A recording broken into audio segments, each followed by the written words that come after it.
देखिए नगर निकाय चुनाव पर खास कार्यक्रम चुनावी चकल्लस मेरे यानी अजीत ठाकुर के साथ सिर्फ और सिर्फ अमृत विचार पर। नमस्कार, मैं हूं अजीत ठाकुर और आप देख रहे हैं अमृत विचार का खास कार्यक्रम चुनावी चकल्लस। इस वक्त कानपुर महानगर में नगर निगम चुनाव को लेकर जबरदस्त माहौल देखने को मिल रहा है। सभी पार्टियां जो है पूरी ताकत के साथ मैदान में उतरी हैं और जीत का दावा ठोक रही हैं। आज चुनावी चकल्लस में हमारे साथ सभी पार्टियों के अध्यक्ष मौजूद हैं। क्या माहौल है, किस रणनीति के साथ आप लोग मैदान में हैं? प्रत्याशियों के नाम पर मुहर लग चुकी है, अब जो है टक्कर जबरदस्त है। नगर निकाय की जो सरकार बनेगी उसमें कानपुर में कांग्रेस की सरकार बनेगी, मेयर भी जीतेंगे और हमारे बहुमत में पार्षद भी चुनाव जीत कर जाएंगे। निश्चित रूप से, और रिकॉर्ड तो पहले ही बना चुके हैं। प्रमिला पांडे को पिछली बार 3,96,000 वोट मिला था, जो सबसे बड़ा आंकड़ा था। जितने भी महापौर के चुनाव में अभी तक किसी को इतना वोट नहीं मिला था।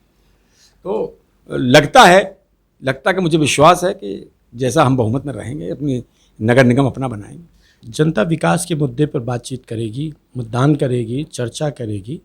भारतीय जनता पार्टी के नेता ही उनके प्रत्याशी को नहीं लड़ा रहे हैं, पहले से ही लोग अपना अपना मत जारी कर चुके हैं।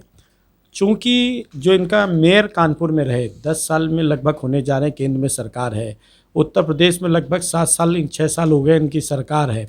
3 बार से लगातार भाजपा का मेयर था, लेकिन कानपुर में कोई परिवर्तन नहीं हुआ। कानपुर की दुर्दशा और ख़राब की है।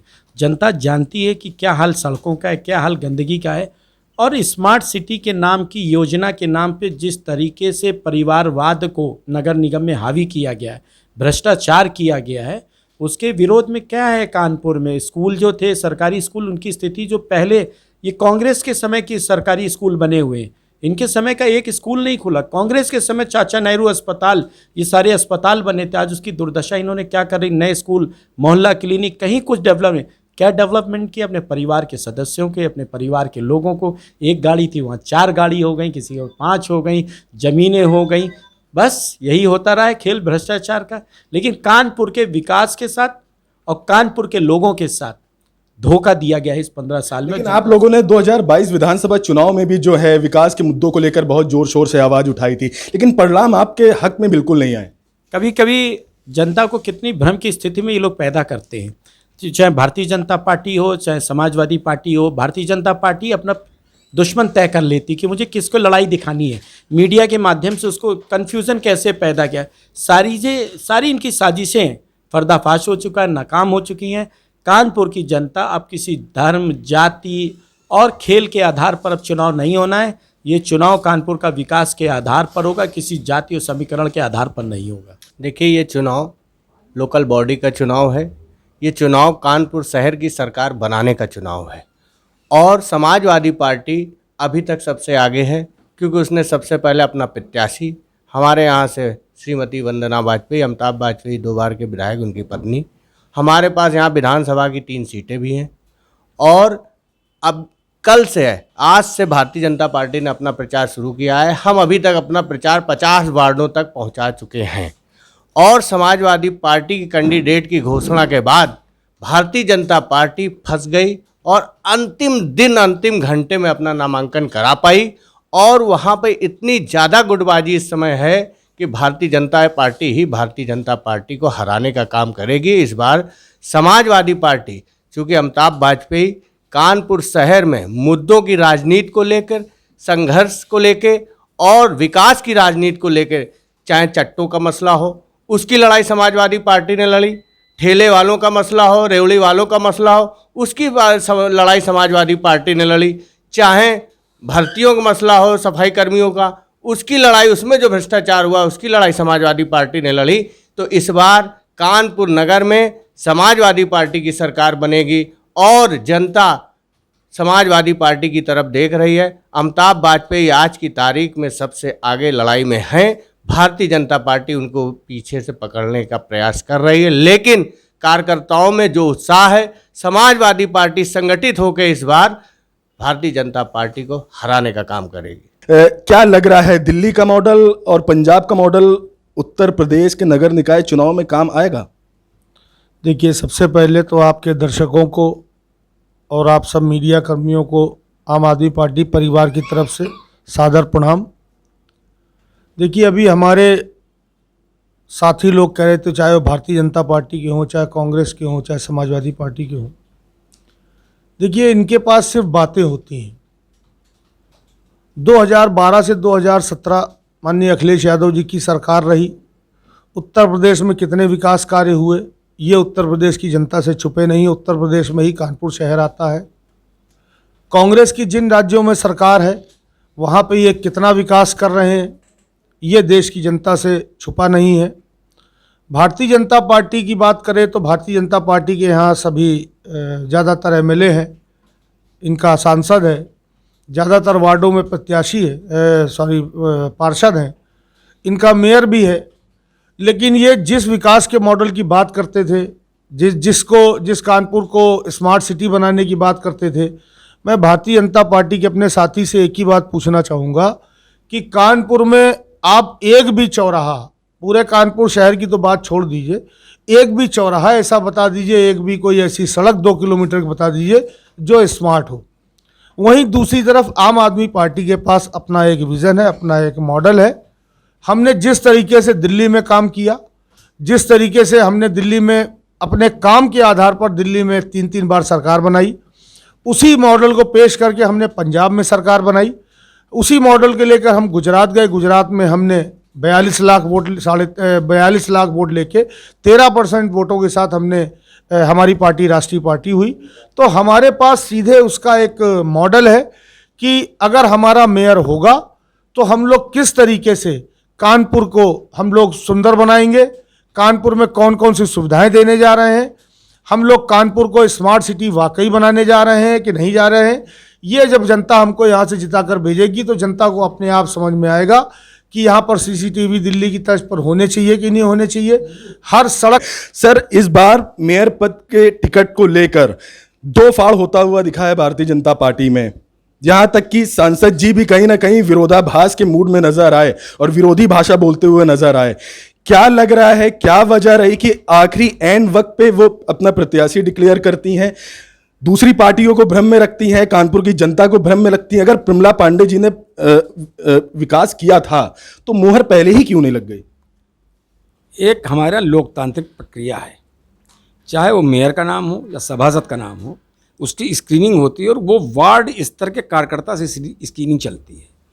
दूसरी बात, अगर विपक्षी दल इस चीज़ से घबराए हुए हैं कि हमने लास्ट टाइम पे नाम दिया है, तो मैं तो नहीं समझता हम इतने प्रिपेयर्ड है कि लास्ट टाइम पूरी सीटों के नाम दे दिए हम लोगों ने। अब की भगवान की दया से हमने मुस्लिम कैंडिडेट भी जहाँ पर नहीं खड़े कर पाते वहाँ मुस्लिम कैंडिडेट हमने बढ़ाए हैं।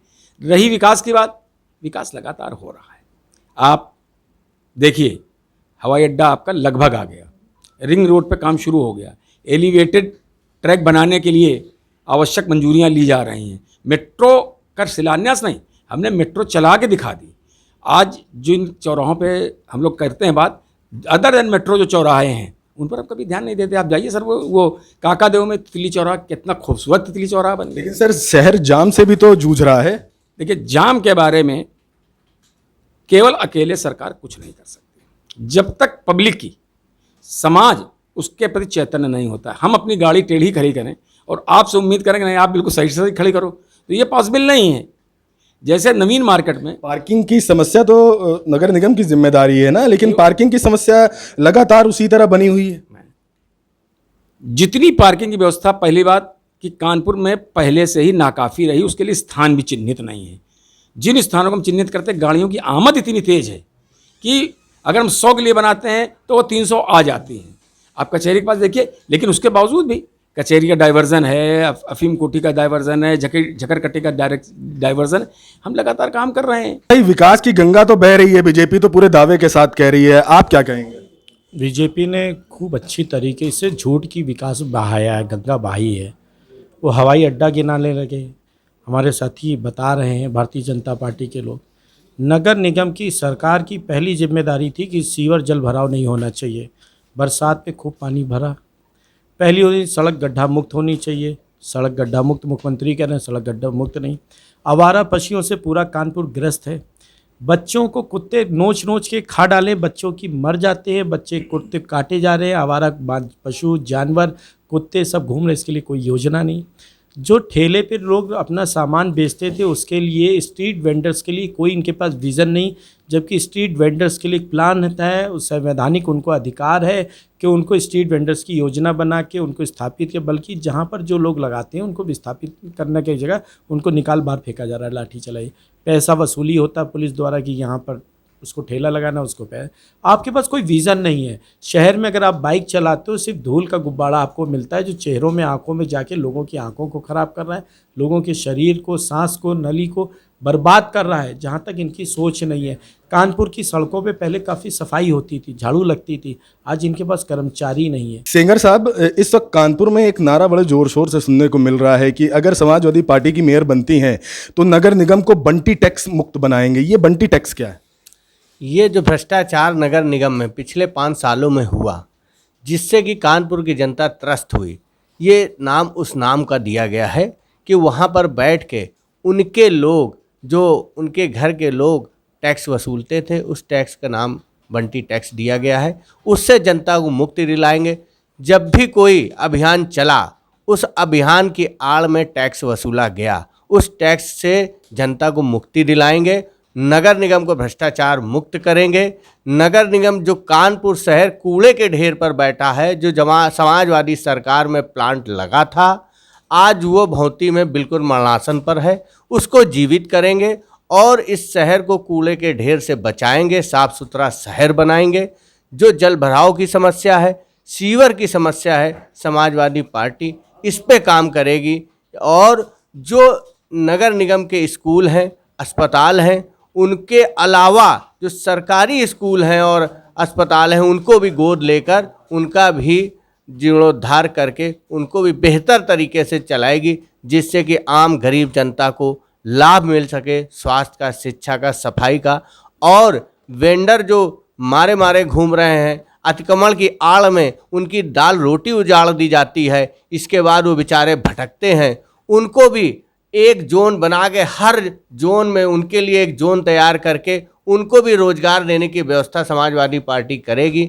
ऐसा प्लान समाजवादी पार्टी का है और कानपुर की जनता भरोसा कर सकती है। समाजवादी पार्टी आई है जब जब विकास पे काम करती है, धर्म जात से दूर होकर विकास की बात करती है। चलिए, अब ये तो देखने वाली बात होगी कि जनता जनार्दन किसके नाम पर जो है मोहर लगाती है, इतिहास बदलेगा या फिर प्रचंड बहुमत के साथ जो है इस बार समाजवादी पार्टी गद्दी पर विराजमान होगी। कांग्रेस भी ताल ठोक रही है, आम आदमी पार्टी भी ताल ठोक रही है कि इस बार बदलाव जरूर देखने को मिलेगा। लेकिन 13 तारीख के बाद सारी तस्वीर क्लियर हो जाएगी। अब ये भी क्लियर हो जाएगा कि जनता जनार्दन विकास के मुद्दों पर वोट करने वाली है या फिर ये आखिरी वक्त तक मुद्दे बदल जाएंगे।